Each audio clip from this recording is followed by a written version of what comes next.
जी का हमारे YouTube channel पर स्वागत है। आज से हम क्लास 12th की बायोलॉजी को स्टार्ट करने वाले हैं, जिसमें मैं आप लोगों को हर एक चैप्टर बहुत ही अच्छे से पढ़ाऊंगा और साथ ही मैं उसका इसी प्रकार का नोट्स आप लोगों को इसी यूट्यूब चैनल पर बिल्कुल फ्री में प्रोवाइड करा दूंगा जैसे ही आपका चैप्टर कंप्लीट हो जाएगा।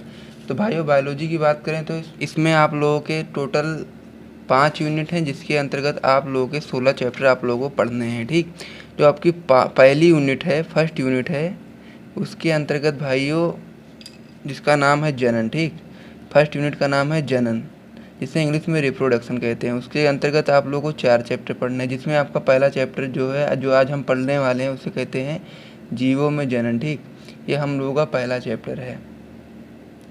दूसरे चैप्टर की बात करें तो दूसरा जो चैप्टर है वो है पुष्पी पादपों में लैंगिक जनन। पुष्पी पादपों में लैंगिक जनन। तीसरा चैप्टर हमारा है मानव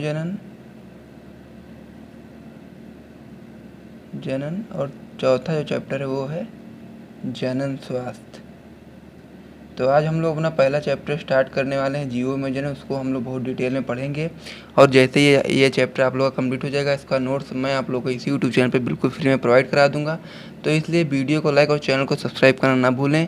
अगर ये सभी क्लासेस आप लोगों को 2023 के लिए बिल्कुल फ्री में दी जाएंगी। और साथ ही मैं आपको बता दूं कि अगर आप अभी से तैयारी करते हैं तो 2023 बोर्ड एग्ज़ाम में आप लोगों को 95% तक स्कोर करने से कोई नहीं रोक सकता।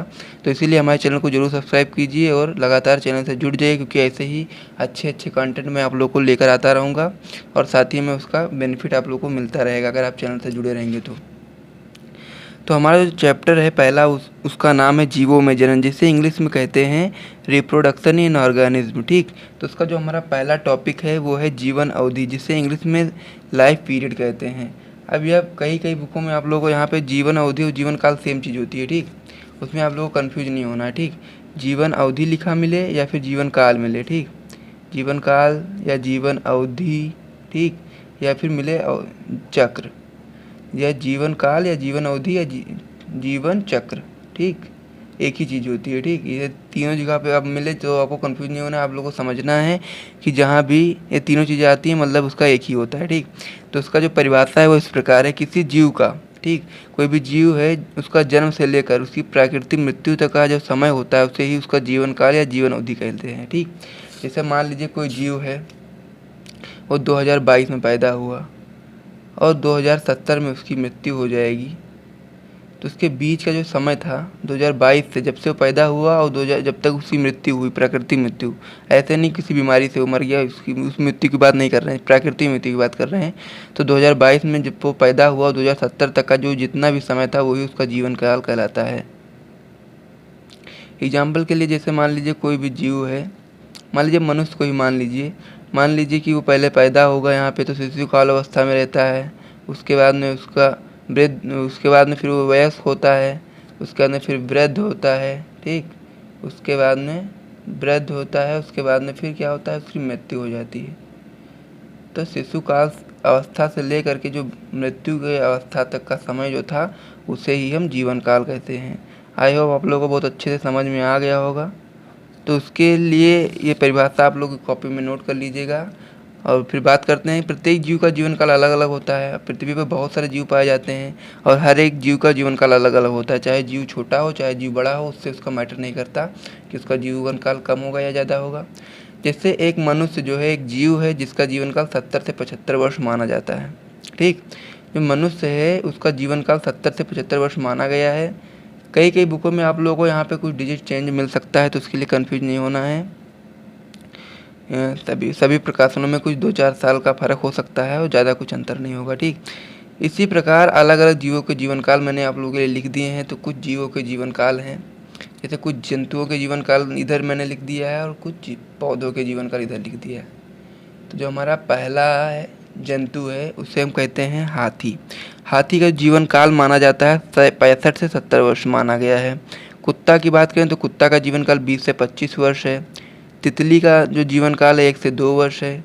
वहीं पे गाय का जीवन काल 20 से 25 वर्ष है। घोड़ा का जीवन काल 50 से 60 वर्ष है। कछुआ का जीवन काल 100 से 150 वर्ष है। कौवा का जीवन काल 15 वर्ष है।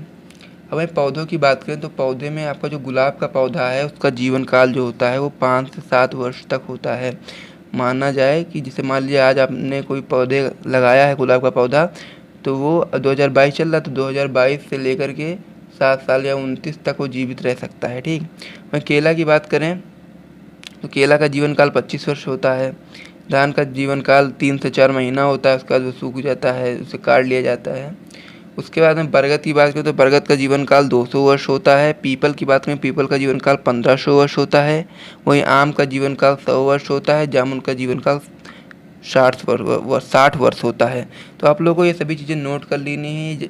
ये बेसिक सा टॉपिक है, चैप्टर का पहला ही बहुत ही बेसिक टॉपिक है, जिसे आप लोग अच्छे से नोट कर लीजिए। इससे ज़्यादा क्वेश्चन आते नहीं, लेकिन फिर भी मैं आप लोगों के लिए लेकर आया, इसे समझ लीजिए, ताकि ये समझने के लिए आपके लिए बहुत ज़रूरी है। ये चैप्टर का बेसिक है, तो इसे आप ज़रूर ध्यान से पढ़ लीजिएगा। ठीक, इसे आप नोट कर लीजिए। फिर चलते हैं अपने नेक्स्ट टॉपिक की ओर। ये नोट कर सकते हैं आप, नहीं तो मैं आप लोगों का इसका नोट तो बिल्कुल फ्री में PDF के माध्यम से प्रोवाइड कर ही दूंगा जैसे चैप्टर कंप्लीट हो जाएगा। लेकिन अगर आप अपने हाथों से लिखते हैं तो उसके लिए भी आपके लिए बहुत अच्छा बेनिफिट है। साथ ही में आप लोगों का प्रैक्टिस भी हो जाएगी हैंड राइटिंग की, और साथ ही में आप लोगों को कॉन्फिडेंट भी मिलेगा और बहुत सी चीज़ें आपको याद भी हो जाएंगी। लिखने से बहुत सारी चीज़ें याद हो जाती हैं। अब हम चलते हैं अपने नेक्स्ट टॉपिक की ओर, जो है हमारा जनन। इस चैप्टर के अंतर्गत हमें यही सारी चीज़ें पढ़नी है कि जनन क्या होता है, जनन के कितने प्रकार होते हैं, जनन के कितने प्रकारों में कितनी विधियों द्वारा जनन किया जाता है। वो सभी चीज़ें हम इसी चैप्टर में पढ़ने वाले हैं कि पौधों में किस प्रकार से जनन होता है, जंतुओं में किस प्रकार से जनन होता है, उसकी विधियाँ क्या होती हैं। यही सारी चीज़ें हम जनन का जो हमारा पहला चैप्टर है इसके अंतर्गत पढ़ने वाले हैं। तो जनन की परिभाषा को पहले हम देख लेते हैं।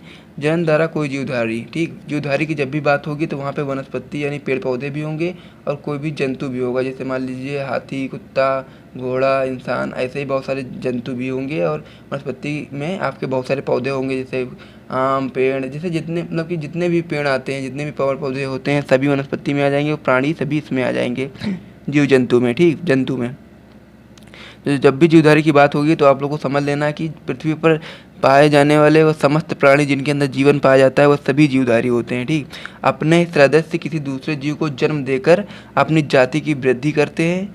जन्म देने की इस क्रिया को जनन कहते हैं। ठीक, कोई भी जीव जो होता है वो कोई भी जीवधारी जो है अपने ही हृदय से दूसरे जीव को जन्म देकर अपनी जाति की वृद्धि करता है। जैसे मान लीजिए कोई जीव है, जैसे मान लीजिए हाथी है, तो हाथी ने जब अपने जनन करके एक नया हाथी पैदा किया, नया संतान पैदा किया, तो उसके जनन प्रक्रिया के द्वारा जो प्रक्रिया उसने करी जिससे नया संतान पैदा हुआ उसे ही हम जनन कहते हैं। ठीक, और ये नया संतान जब पैदा होगा तो उस जाति की वृद्धि करेगा, हाथी की जाति की वृद्धि करेगा। और साथ ही में जब हाथी है तो जब वो जनन करेगा तो उसके जैसा ही संतान पैदा होगा। ठीक, हाथी है तो हाथी को ही पैदा करेगा, ये नहीं है कि हाथी है तो घोड़ा पैदा कर दे। ठीक, तो यही बात इसमें कही गई है कि अपने सदस्य किसी दूसरे जीव को जन्म देकर अपनी जाति की वृद्धि करता है। जन्म देने की इस प्रक्रिया को ही हम जनन कहते हैं। या दूसरे अर्थों में देखा जाए, या फिर अगर आप कहीं इस चीज़ को तो आपको बहुत ही अच्छे से समझ लेना है। कहीं भी अगर कोई भी आपसे पूछता है, अगर ये चीज़ नहीं याद आती है तो ये आप अच्छे से बता सकते हैं। जनन का अर्थ है अपने समान संतान उत्पन्न करना, जनन कहलाता है। बहुत ही सिंपल सी चीज़ है, अपने समान संतान उत्पन्न करना जनन कहलाता है। अब हम जनन के उद्देश्य देख लेते हैं। तो जनन के उद्देश्य क्या क्या होते हैं, जिसे इंग्लिश में कहते हैं पर्पस ऑफ रिप्रोडक्शन। जनन जीवों की एक प्रमुख जैविक क्रिया है। ठीक, जनन जीवों की जो होती है बहुत ही प्रमुख एक जैविक क्रिया है, जीवन की क्रिया है, जिसके उद्देश्य निम्न है। इसमें मैंने आपके लिए पहला उद्देश्य लिखा है, जनन के माध्यम से ही जाति की निरंतरता सदैव बनी रहती है। जैसे मान लीजिए कोई जीव है वो जनन करता है तो उसकी जाति की निरंतरता सदैव बनी रहती है। जैसे मान लीजिए कोई जीव है वो जनन करना बंद कर दिया तो क्या होगा, कुछ समय के पश्चात, जैसे मान लीजिए हाथी है तो अभी जनन कर रहा है, बाद में अगर इसने जनन करना बंद कर दिया तो क्या होगा, उसको धीरे धीरे पृथ्वी से विलुप्त हो जाएगा। तो उससे अपनी जाति को लगातार पृथ्वी पर बनाए रखने के लिए जनन करना बहुत ही आवश्यक है। कोई भी जंतु हो, चाहे इंसान हो, चाहे मनुष्य, हम ही लोग को मान लीजिए, या फिर चाहे हाथी हो, घोड़ा हो, कुत्ता हो, बिल्ली हो, पेड़ पौधे हों, सभी जीवों को अपनी पृथ्वी पर अपने अस्तित्व को बनाए रखने के लिए, पृथ्वी पर अपनी जाति की निरंतरता को सदैव बनाए रखने के लिए जनन करना बहुत ही आवश्यक है। तो हमारे पहला क्या है, जनन के उद्देश्य। दूसरे की बात करें तो वो है जीव जनन करते हैं और अपने समान संतान उत्पन्न करते हैं जिनसे उनकी संख्या में वृद्धि होती है। अब जैसे मान लीजिए अब कोई जीव है तो जनन करेगा, 2 जीव हैं और दोनों ने मिलकर जनन किया तो क्या होगा, तीसरा जीव ही तो पैदा होगा, तो उससे क्या होगा, तो संख्या में वृद्धि ही होगी। तो यही यहाँ पे चीज़ लिखी हुई है। तीसरा जो हमारा है वो है जनन से विभिन्नताएं उत्पन्न होती हैं और विभिन्नताओं से विकास होता है। जनन की प्रक्रिया द्वारा ही विभिन्नताएं उत्पन्न होती हैं और जितनी विभिन्नताएं होंगी उतना ही जैव विकास होगा। ठीक, वहीं अगर नेक्स्ट टॉपिक की बात करें, मतलब कि हमारा नेक्स्ट पॉइंट जो है वो है जनन के द्वारा ही किसी जीव की मृत्यु होने पर भी उसकी जाति का अस्तित्व बना रहता है। जैसे मान लीजिए कोई भी जीव है, जैसे इंसानों को ही मान लीजिए, जैसे मान लीजिए कोई भी, मान लीजिए मोहन एक इंसान है, ठीक, और उसकी मृत्यु हो जाती है। तो ऐसा तो है नहीं कि उसकी मृत्यु हो गई तो पृथ्वी से इंसानों की, मतलब कि मान लीजिए आदमी की वो कम हो गया, ख़त्म हो गई, पृथ्वी से विलुप्त हो गया, ऐसा नहीं है। उसने कोई जनन किया होगा तो उससे भी उसके लड़के बच्चे होंगे तो वो इस पृथ्वी पर जीवित रहेंगे। तो इसी प्रकार है, कहने का मतलब यही है कि मृत्यु होने पर भी वो अपने अस्तित्व को बनाए रखते हैं, क्योंकि वो जनन करते हैं। जो भी पृथ्वी पर जनन करते हैं, जो भी जीवधारी, वो अपने अस्तित्व को बनाए रखते हैं जनन प्रक्रिया के द्वारा। उनकी मृत्यु होने के बावजूद भी वो हमें देखने को मिलते हैं। जैसे मान लीजिए आम का पौधा है, तो बहुत सारे आम के पौधे सूख जाते हैं, तो क्या है कि ऐसे होगा, तो अगर जनन नहीं होगा तो ऐसे पौधे सूख जाएंगे, फिर नया पौधा उगेगा नहीं, तो फिर उसका पृथ्वी पर अस्तित्व खत्म हो जाएगा। लेकिन वो जनन कर जाते हैं मृत्यु से पहले ही, जब वयस्क होते हैं तब वो जनन करते हैं और जिससे नए संतान की प्राप्ति होती है, और उनकी मृत्यु होने के बाद भी वो इस पृथ्वी पर लगातार अपने अस्तित्व को बनाए रखते हैं। तो दोस्तों, इसी के साथ मैं इस वीडियो को समाप्त करता हूँ। मैं आप लोगों को बता दूं कि आप चैनल को जरूर सब्सक्राइब कर लीजिए, क्योंकि इसका नोट्स आप लोगों को बिल्कुल फ्री में इसी यूट्यूब चैनल पर मिल जाएगा। तो वीडियो को लाइक और चैनल को सब्सक्राइब करना ना भूलें। मैं आपको बता दूं कि अब हमारा जो टॉपिक आएगा नेक्स्ट वीडियो में, उसमें क्या होगा, उसमें होगा कि जनन के प्रकारों को हम जानेंगे कि जनन कितने प्रकार का होता है, उसका तो उन प्रकारों को डिटेल में समझेंगे। ठीक, तो इन चीज़ों को पहले आप नोट कर लीजिए, उसके बाद हम वीडियो को समाप्त करते हैं। और आप अच्छे से पढ़ाई करते रहिए, क्योंकि अगर आप अच्छे से पढ़ाई करेंगे तभी आप 2023 की बोर्ड परीक्षा में अच्छा स्कोर प्राप्त कर पाएंगे। ठीक दोस्तों, तो इसी के साथ मैं वीडियो को समाप्त करता हूँ। जय हिंद।